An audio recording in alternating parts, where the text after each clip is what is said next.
Karena ya di sana itu faktanya berbicara bahwa penjualan lebih dari 50% penjualan mobil di India, padahal pasarnya India itu kan paling gendut ya di dunia ya.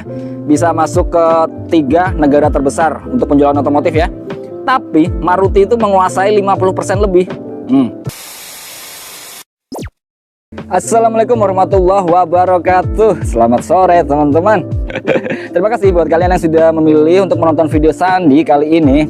Nah, buat yang belum kenal sama Sandi, kenalin dulu. Sandi ini adalah sales marketing dari Citra Asri Buana Ciputat, dealer Suzuki terbesar di Tangerang Selatan dan salah satu yang terbesar juga di Jabodetabek pastinya. Nah, kali ini Mas Sandi mau bahas apa nih yang menarik banget untuk awal 2025 ini ya.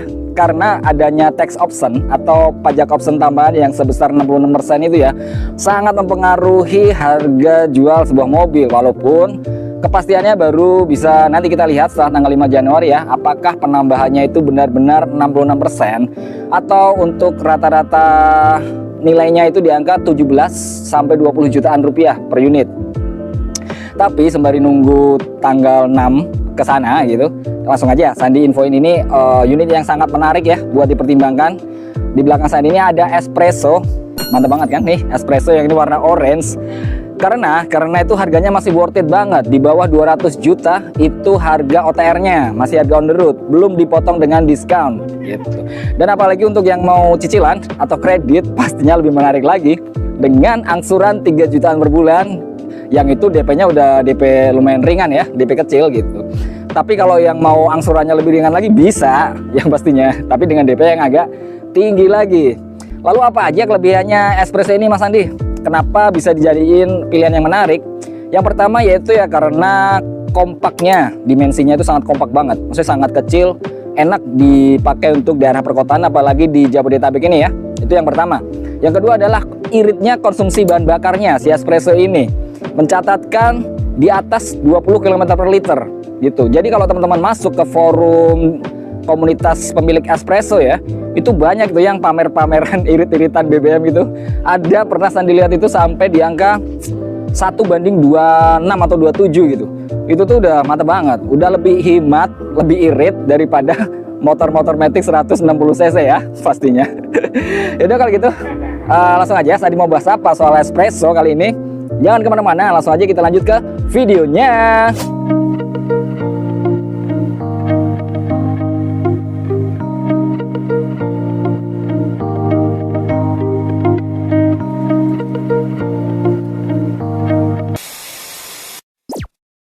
Ini dia mobilnya espresso ya teman-teman ya. Itu tuh keren banget karena banyak yang bilang ini tuh India banget gitu ya untuk desainnya ya, si espresso. Karena memang ini tuh mobil build up dari India langsung, dari Maruti India. Dimana sekilas tambahan informasi buat teman-teman, kalau Maruti India itu adalah produsen otomotif yang menguasai pasar di India sana. Lebih dari 50% penjualan mobil di India itu dijual oleh Maruti India. Jadi kita sebagai konsumen ya di sini di Indonesia nggak perlu ragu lagi untuk mobil-mobil buatan Maruti. Kalau di dealer Sandi ini ada 3 mobil, 4 bahkan. Ada Espresso, Baleno, Grand Vitara dan Jimny. Itu diproduksi dari India. Jadi nggak usah khawatir, maksudnya dari India tuh mobil murah-murah pasti kualitasnya jelek gitu. Enggak juga teman-teman. Karena ya di sana itu faktanya berbicara bahwa penjualan lebih dari 50% penjualan mobil di India, padahal pasarnya India itu kan paling gendut ya di dunia ya. Bisa masuk ke 3 negara terbesar untuk penjualan otomotif ya. Tapi Maruti itu menguasai 50% lebih. Jadinya itu udah nggak usah khawatir lah untuk produk-produk dari Maruti ini. Lalu yang menarik dari espresso ini apa Mas Andi? Kenapa sangat worth it untuk dijadikan pilihan? Yang pertama, dia tuh dengan mesin 1000 cc 3 silinder ya. Dengan serinya itu K10C, dimana itu udah mantep banget dengan dual jet juga. Jadi makanya konsumsi bahan bakarnya itu bisa irit banget, di atas 1:20. Kalau teman-teman bandingin itu dengan motor-motor Matic yang Sandi bilang tadi 160 cc-an, bisa jadi ini tuh lebih hemat. Karena dari Jakarta ke Bekasi itu cukup 1 liter aja cukup. Karena jarak dari Jakarta Bekasi ya 20-30 km ya. Itu 1 sampai 1,5 liter aja cukup. Tapi kelebihannya ya teman-teman bisa bawa sekeluarga ini, karena walaupun mobil ini tuh kalau dari luar dilihatnya compact banget, kecil banget gitu. Tapi jangan salah, di dalamnya itu rasanya lega banget. karena desain Suzuki itu kayak maze banget gitu buat Sandi ya, terutama ya, karena pertama dulu Sandi masuk itu ke Karimun itu dari jauh kan kelihatan kecil banget, kayak sempit banget di dalam gitu. Tapi ketika teman-teman masuk ke dalamnya, nggak ada kesan sempit sama sekali. Begitupun dengan si Espresso ini. Nanti Sandi unjukin ya setelah kita masuk ke dalam. Itu tadi dimensinya yang kompak tapi lega. Terus ada beberapa keunggulan yang nggak dimiliki oleh kompetitor. Salah satunya ada di belakang nih, yaitu rear defogger. Jadi Espresso ini udah pakai defogger untuk kaca belakangnya, yang akhirnya nggak ada embun-embun lagi pada saat kondisi hujan deras atau malam hari gitu ya. Kaca mobil Espresso ini walaupun harganya murah banget, tapi sudah aman dari embun. Kalau teman-teman bandingin dengan mobil kompetitor yang harganya di atas 300 juta pun ada yang belum pakai rear defogger ini, dan ini agak lucu ya. Masa kalah sama Espresso yang harga netnya ini bisa di 150 jutaan loh. Apalagi kalau teman-teman pakainya KTP DKI Jakarta tidak terkena option, itu bisa Espresso manual di harga 150 juta. Selain rear defogger atau defogger belakang yang keren tadi, maksudnya dengan fungsi yang udah layaknya mobil-mobil mahal ya. Nih Sandi kasih lihat bahwa di dalam Espresso ini tuh nggak sempit sama sekali. Sandi masuk ya. Tuh, tinggi Sandi 170 cm, tapi kaki menapak sempurna ya di sini ya. Karena ini mobil tuh walaupun kecil, tapi itu dibikin tinggi nih, atapnya segini. Jadi untuk headroom nih, Sandi lihat di kaca spion, aman banget nih. Headroom masih banyak ya kan. Jadi berada di dalam Espresso ini tuh nggak akan kerasa kalau mobil ini tuh kecil. Ke belakang juga nih Sandi unjukin sedikit.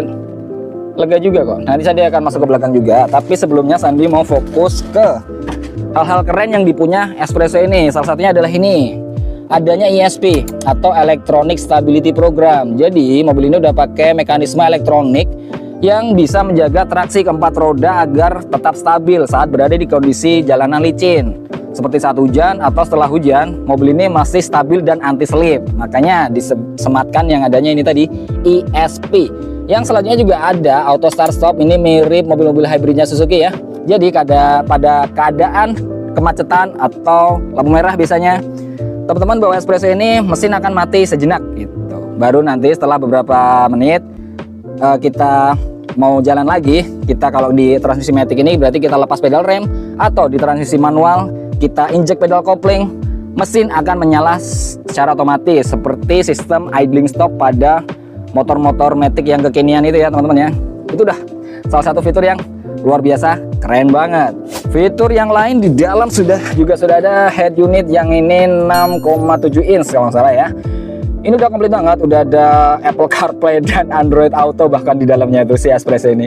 Maksudnya dengan mobil 150 jutaan tapi teknologinya itu nggak mau kalah ya. Keren banget lah intinya. Ditambah spion yang nggak biasa ya, maksudnya udah ada dimmingnya juga. R3 aja yang GL lagi sampai ke GX pun itu belum ada dimmingnya gini, masih spion polos. Tapi Espresso 150 juta udah ada spion dimmingnya. Ini mantep banget lah, kayak di atas value-nya gitu. Maksudnya udah best value banget. Selanjutnya langsung aja Sandi kasih lihat untuk baris keduanya itu selega apa sih Mas Sandi. Nah segini nih, Sandi coba masuk ya. Seperti tadi Sandi bilang, tinggi Sandi 170 cm. Ada di dalam Espresso, kaki masih enak banget nih, masih ada jarak. Ini gede banget ini, 10 sampai 12 cm nih. Space untuk dengkul, legroomnya ya luas banget ya teman-teman ya. Headroom aman lah. Pokoknya ini Sandi kasih unjuk sedikit, headroom aman, dipastikan aman. Nah untuk bangku belakang, di belakang bangku belakang ada separator tambahan untuk bagasinya juga, yang bisa kita fungsikan sebagai tatakan ya, sebagai kompartemen tambahan. Nah ini sekilas Sandi mau unjukin untuk penyalur defoggernya itu ada kabel semacam ini, yang ini akhirnya memberi aliran panas ke timah yang menempel di kaca belakang ini. Jadi ketika ada embun di kaca mobil, kita nyalain rear defoggernya, embun akan menghilang secara otomatis karena panas yang disalurkan dari timah ini. Mobil kecil tapi kabinnya lega. Terus bagaimana dengan bagasinya Mas Andi? Kita lihat. Oh ya, untuk buka bagasi Sandi unjukin dari depan sini. Jadi di bawah kursi pengemudi, di depannya ya, di depan bawah di sini ada tombol untuk buka bensin tuas ya, untuk buka bensin, dan sebelahnya adalah untuk buka bagasi. Kita congkel seperti ini. Klek, ada bunyi klek. Bagasi tinggal kita angkat saja. Lalu kita lihat bagasinya seluas apa. Wow, ternyata bagasi dari Espresso ini nggak bisa diremehkan ya teman-teman ya. Ini tuh luas banget tuh. Ini masih muat. Untuk koper ukuran besar itu bisa 2-4 koper masuk. Ini tergantung bagaimana cara teman-teman nyusun koper untuk di bagasi ini ya. Kemudian untuk di dalamnya kita lihat apakah spare tire ada di bawah bagasi. Oh ya, ini ada lubangnya. Jadi ini tuh lubang untuk melihat spare tire-nya. Spare tire-nya velg kaleng ya. Walaupun sebenarnya Sandi nggak bisa bilang ini kaleng karena ini tuh baja yang keras juga. Kalau teman-teman nggak percaya boleh digigit sekeras apa baja ini. Yang jelas spare tire ada di situ dengan velg yang bukan aluminium alloy kayak velg bawaannya seperti ini ya. Jadi kalau teman-teman ganti ban ya buruan aja, ban yang ada di luar ditambal secepat mungkin biar velgnya bisa seragam lagi. Itu tadi sekilas keunggulan dari si Espresso ini ya teman-teman ya. Maksudnya selain dimensinya yang kompak, bisa dibawa selap-selip masuk keluar gang yang ada di Jabodetabek ini dengan gampang ya pastinya, karena dimensinya kompak banget. Yang kedua, bagasi yang luas juga. Terus kemudian kelegaan kabin yang nggak kalah ya, walaupun pendek mobilnya. Maksudnya dimensi panjangnya itu nggak panjang-panjang amat, tetapi untuk tinggi ke headroom itu sisanya masih banyak banget. Jadi kita berada di dalam Espresso ini nggak kerasa kekecilan mobilnya gitu. Itu salah satu keunggulan. Dan yang paling penting itu adalah konsumsi bahan bakar yang irit banget, di atas 1:20 itu udah luar biasa banget ya teman-teman ya. Jadi teman-teman bawa mobil ke pom bensin, beli bensin mobil itu serasa beli bensin motor. Bisa hemat banget untuk konsumsi bahan bakarnya. Lalu yang terpenting bagaimana dengan harganya Mas Sandi? Harga Sandi mulai dari harga basic ya untuk OTR DKI Jakarta. Maksudnya teman-teman dengan plat DKI Jakarta, dengan KTP DKI Jakarta itu pasti dapat best price gitu. Untuk Espresso ini yang manual itu di angka 169.900. Anggap aja 170 juta dengan diskon yang 18 juta ya. Itu tuh akhirnya ketemu di angka 152 juta ketemunya. Gampang banget. 150 juta dari teman-teman beli motor racing yang 4 silinder itu nambahnya dikit banget. Teman-teman bisa bawa sekeluarga di dalam Espresso ini. Itu udah sangat best deal banget ya untuk sebuah mobil yang bisa difungsikan bagi keluarga kalian dengan harga 150 jutaan. Udah mantep banget. Yaudah kalau gitu Sandi lanjut ke promo-promo Sandi. Kalau Sandi bisa melayani pembelian secara cash maupun kredit. Nah untuk yang cash Sandi bisa proses pembelian dari seluruh Indonesia. Selama ada akses untuk kirim mobil ke tempat teman-teman, maksudnya ada ekspedisi yang bisa kirim ke sana, Sandi bisa proses. Atau mau diambil sendiri ke sini ke Ciputat bisa banget. Jadi teman-teman jalan-jalan ke Jakarta, ketemu sama Sandi di sini ya di Ciputat. Kita ngobrol-ngobrol santai, ngobrol enak gitu, dan pulangnya bawa Espresso barunya. Mantep banget kan? Nah, kemudian untuk yang kredit, Sandi hanya cover untuk area Jabodetabek, Serang, dan Karawang, yaitu dengan plat B, A, T, dan F. Itu tadi karena peraturan wilayah ya, untuk menyeberang ke area di luar plat B, A, T, F, Sandi belum bisa layani untuk kreditnya. Kalau gitu Sandi ucapin banyak banget terima kasih buat teman-teman yang udah support Sandi, udah support channel Sandi ini, udah like, udah share, udah komen, udah subscribe. Sandi ucapin banyak banget terima kasih. Dan buat yang belum juga, tapi selalu nonton updatean video-video dari Sandi, setiap Sandi upload video selalu ditonton gitu ya. Apalagi nontonnya sampai akhir ini, sampai sekarang masih nonton. Sandi ucapin juga banyak banget terima kasih. Kalau gitu Sandi pamit undur diri. Wassalamualaikum warahmatullahi wabarakatuh.